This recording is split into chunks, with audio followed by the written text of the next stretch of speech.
What is up, YouTube? Welcome back to the channel. For today's video, we are going to be covering the gap pack method, a staple to coin making really over the past few years of Madden. I did a video similar to this, I want to say mid-December, but of course it's February now, and I want to get an updated video to you guys with a few little tweaks to the methods, the post-pack process that I like to do to make a little bit more extra coins.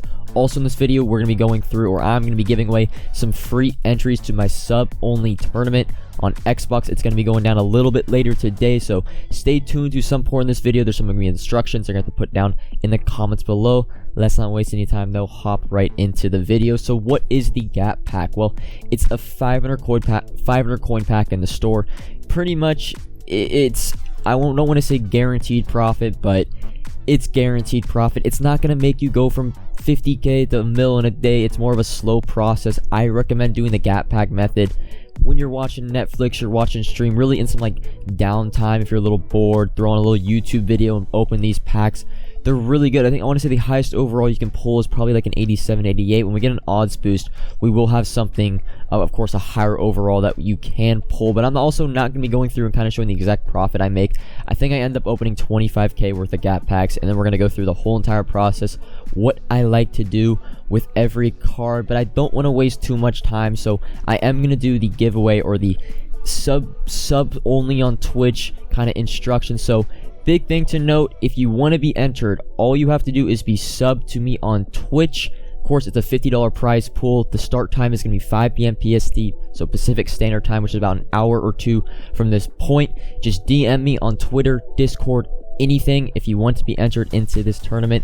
If not, I'm giving away 2 free spots. All you have to do, if by the way, it is on Xbox Next Gen, comment down below your Super Bowl prediction and then just DM me your gamer tag and your Twitch on Twitter, YouTube, or Twitch. By the way, I need your Twitch because you do have to stream your POV. I'll be doing sort of like a red zone type thing. We're going to go from stream to stream, kind of commenting over the games. It's not a very competitive tournament. We got like probably 10 to 12 people in it. It's not the highest skill level, so don't worry. You're not going to go up against top 100 players. It's kind of your very average weekend league kind of competitive game. So if you want to be entered into that, you just got to comment first 2 people to comment your Super Bowl prediction and to DM me on Twitter or any other social media will be entered into the tournament. But let's hop back into the gap pack method. I kind of fast forwarded all throughout the packs, as you guys don't really want to watch me open 25. You're going to be opening gap packs yourself. You don't want to watch my pulls. They're not that interesting. So you have a couple options though, because of course option A, and this would actually be the best total return on the gap packs, and that is to list everything.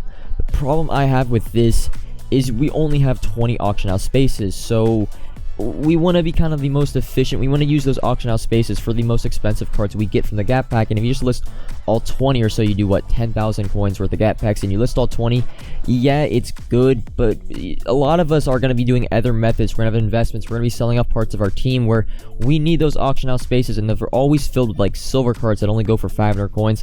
I just don't think that's the most beneficiary way to be doing the gap pack method. I think there's just better ways, better processes that are a little bit more efficient. You may not get as many coins, but I think in the long run it's just a little bit better. Option B, I'd say you can slowly build towards like Team Diamonds 2 or even Team Diamonds 1, because you're gonna be pulling a lot of golds, a lot of high golds, a lot of low elites that are required for these sets. And if you want to go the slow way, it's gonna be a long process, I'm gonna be honest, and you're not gonna be able to get every single overall needed for the Team Diamond 2 sets, but it's a way to kind of just get some free cards, some cheap, not free, but some cheap cards to be filling out these sets. But my way is going to be a little bit of both. We're going to be using exchange sets, we're going to be selling off certain types of cards, and all of that. So again, step 1 is going to be to list all power-ups, because power-ups don't go into any sets. They don't really quick sell for that much training.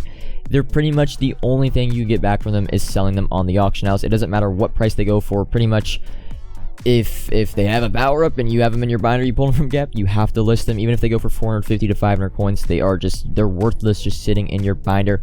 And you're going to want to do this for all exchanges. Every time you get a power up when doing this process, even when you get a power up when you pull packs, you're going to want to list it. Next up, and this is kind of a step I think a lot of people miss, you're going to want to list all rare theme team cards. And by the way, when we're doing like the gap pack process, this is more of like a cleaning your binder process. If you open Pro Fantasy, you can do the same thing. It's the same kind of steps that I would like to do when I clean my binder. So you're going to be looking for popular theme teams at obscure positions, so fullback, middle linebacker, defensive tackle, outside linebacker. Some of the more popular theme teams: Raiders, Cowboys, Rams, Seahawks. I kind of go through probably 4 to 5. I don't really see anything, but I finally get down to this Raiders left outside linebacker. He's going to go for 1.5k. And really my rule of thumb is if they go for above 1,000 coins and they're a silver, just sell. That 1.5k left outside linebacker Raiders does have a little bit of demand because outside linebacker, not like the player or the position where a lot of teams have multiple players at that position. They're going to need that for their theme team, so I'm going to list that up.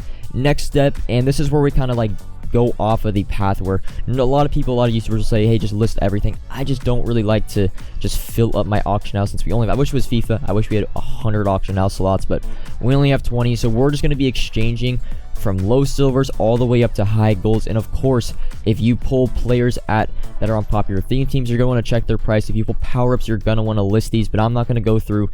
You don't want to watch me just go through in my binder exchange, just list up a bunch of power-ups and low golds that are on popular teams. But yes, you're just going to want to exchange of everything. Some notable players in the low kind of range that go for a lot. I know Derwin James power-up goes for quite a lot. There's a lot of team of the year power-ups. I want to say Andrew Whitworth, Jason Kelsey, those type of players. They go for like 5 to 10k. Some very, I'd say, worthwhile low power-ups that go for a lot. I want to say JT also. Jonathan Taylor goes for a little bit just because he's might be getting an honors card. But yes, you're just going to exchange all low silvers all the way up to high golds. Hopefully you pull some good power-ups. You're really looking for, I guess you would say, like maybe Micah Parsons. Of course, you can't pull the huge Marcus Allen one of these, but now we're getting to the process where we have all of our power-ups listed, all of our low silvers, low golds on theme teams listed. We're just left with high golds and low elites and some mid elites. Now, this is kind of the change from the process that we used to do back in mid-December. I used to say pretty much just list all golds for at least 1,000 coins, high golds for 1,000 coins, because they will sell through lazy selling. The problem is the market has shifted. Gold cards, especially high gold cards, are not as much in demand. There's not many sets that are requiring them now, so they're kind of down to, I want to say, like 750, 800 coins on a lazy sale. I just don't think that's worth it to use that auction house space. The one thing though, you are going to want to list all high gold promo cards because they typically go for above 1,000 coins. So your likes of Mosphere, Zero Chill, Turkey Day, those, I know Turkey doesn't have high golds. Pretty much any high gold promo card, just check it. They usually go for around 900 to 1,000 coins at minimum, and you are going to want to list them. Now finally, we have all of our high golds and low elites. What we're going to do with the rest of the high golds is you could put them in the underclassmen set to get an 80 overall campus hero combined with some low golds if you want to stash those. But I don't really like that because it kind of just limits your upside when it comes to the 80 overall, 80 to 82 pack. So I'd rather just do the 80 to 82 overall elite player pack. And there's some pretty valuable low elites. Of course, Derwin James. I can't really tell you. There's so many low power-ups that probably go for like 4 to 5k. But yes, you're going to want to put all your low golds. We pulled 2 power-ups. Royce, I want to say not Royce Freeman. It's like Royce Newman, the Packers left guard. And then Roddy White. We, of course, you see listing our power-ups as we go. And then the 80 to 82s, what I would say, you're going to want to try to keep every single 80 to 82, and we're going to be using it in the Team Builder 2 sets. We're going to combine 2 great methods into one. However, if an 80 to 82 card goes for above 3,000 coins, and you're going to see a lot of the elites I pulled did go for above 3,000 coins, you're just going to want to sell because you could pick up these guys for really like 1.5 to 1.9k on the auction house. 3k is kind of that price where it's just too much to be putting into the set where you can just go and buy a card, like I said, for 1.5 to 1.9k. So sell any 80 to 82s above 3k. You're going to want to keep the other guys. You're going to see like Philip Lindsay, and we keep like, I want to say the Willis, the most feared card, and we're going to end up using in a Team Builder 2 set. And if you don't know about Team Builders 2, I'm going to put the link to the video in the description below, but you're pretty much just going to want to find the most expensive Team Builder 2 that's currently going for. Of course, you're not going to have all the pieces, so you are going to have to buy some, maybe like an 85. You're going to have to buy an 83. I would say a good thing to do is just pull gap packs until you have basically every single piece for one Team Builder 2, and that's kind of a good way to stop or don't go overboard, or no, just basically a good set point to be pulling gap packs still. So when you get a Team Builder 2 all but finished, but we're going to use some cards that I also had in my binder from some pro fantasies. We're going to finish up Randall Cobb. He's currently going for about like 30,000 coins since his veteran card has a little bit demand, so they need the 88 to power him up.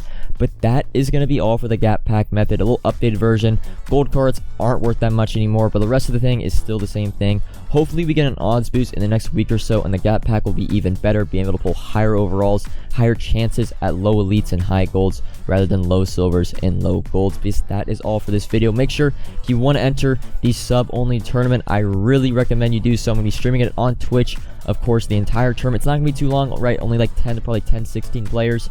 So it's only going to be single elimination. Going to be like a 2 to 3 hour tournament if you make it all the way to the end. It's not going to take up your entire day.